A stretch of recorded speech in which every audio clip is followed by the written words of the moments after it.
So, brown natin konti. Lagyan na natin yung ating baboy.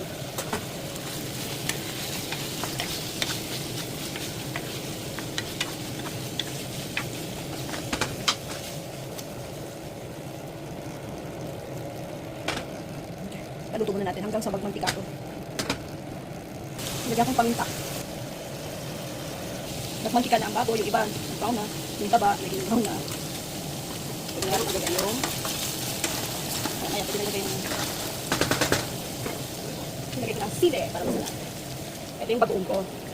Nabili ko to sa ano pa, sa Las Vegas. Hindi ko gusto yung flavor niya. So, ang gagawin ko, ihahalo ko sa baboy. Ang sarap na. Lagyan na natin yung ating bagoong.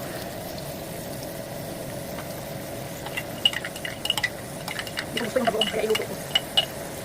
Mahal-mahal pa naman ito.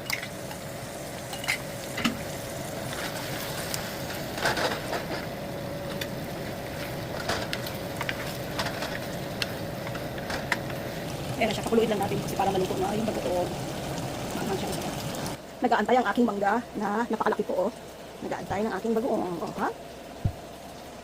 Lagyan natin konting sugar.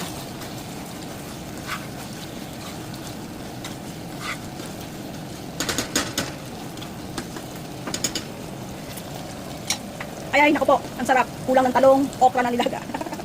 Ready na siya. Yan ang aking pinaguungan. Pinaguungang baboy. Naku, napakasarap po. Ang anghang. Bye, kain tayo.